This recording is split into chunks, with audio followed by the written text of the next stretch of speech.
The palace had seen its share of whispers, scandals, and secrets, but nothing prepared anyone for the moment when a young princess stood trembling before a cold-eyed queen, and a guard risked everything to protect her. It was the kind of moment that makes time slow down, where every breath feels heavy and every heartbeat echoes with fear and hope tangled together. And in that instant, what mattered wasn't royalty or protocol. It was the courage of one person choosing kindness over obedience. People often believe that strength is loud, sharp, and commanding. But sometimes strength is quiet. Sometimes it's the action of someone who refuses to stand by while another soul is humiliated. And that day, inside the gold-lined walls of the Winter Hall, a single act of bravery changed the course of a young girl's heart forever. Before we begin, take a moment to join our Storysphere family. If you enjoy emotional, inspiring narratives like this one, don't forget to like, comment, and subscribe. Your support helps us bring more real, heartfelt stories to life. And we'd love to hear what this moment means to you. The story begins on a cold December morning, when Princess Charlotte, only 10 years old, was summoned to the Great Hall. She had always been a bright child, the kind who smiled easily, who thanked the gardeners and greeted the guards by name. But that day, her cheerful spirit dimmed the moment she stepped into the hall and saw her grandmother, the Dowager Queen Eleanor, standing at the far end with a stern, unforgiving expression that Charlotte's small hands shook as she approached. The hall felt colder than usual, its towering arches swallowing her tiny footsteps. The Dowager Queen had a reputation for strictness, the kind that didn't bend even for family. She believed in discipline, in royal composure, as she called it, and she often saw softness as weakness. Charlotte, with her gentle heart, had always struggled to meet her standards. "Princess Charlotte," the queen said sharply, "you will kneel." The words cut through the air, jarring even the guards standing at attention. Charlotte froze. Her breath hitched. She didn't understand what she'd done wrong. Tears gathered in her eyes, but she blinked them away, determined not to cry in front of her grandmother. The queen's voice echoed again, harsher this time, reminding Charlotte that hesitation was not tolerated. But someone else heard that trembling breath. Someone else saw the terror in the little princess's eyes. Royal Guard Captain Rowan, a veteran known for his unwavering discipline, had been standing silently just steps away.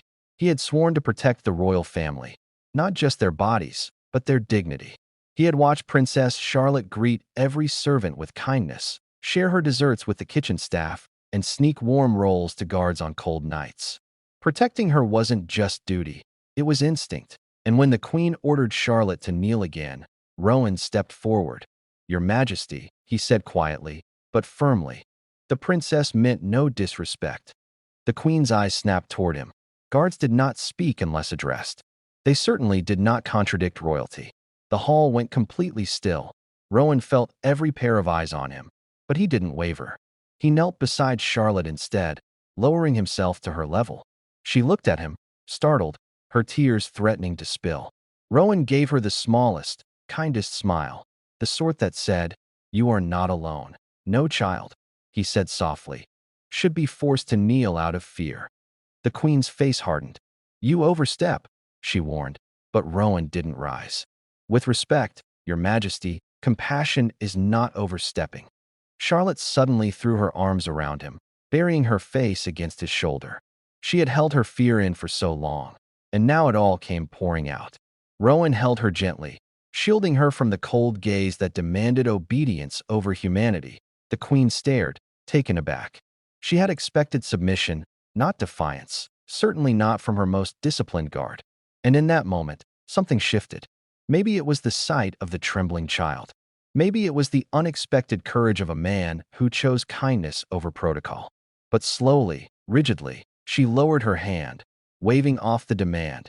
"Enough," she said, her voice quieter. "She may stand."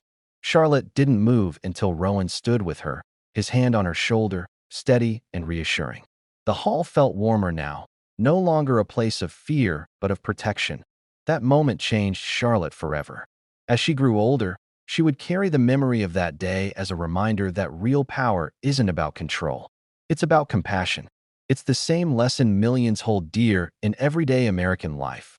Kindness is strength. Standing up for someone, especially someone vulnerable, can change their world. And Rowan?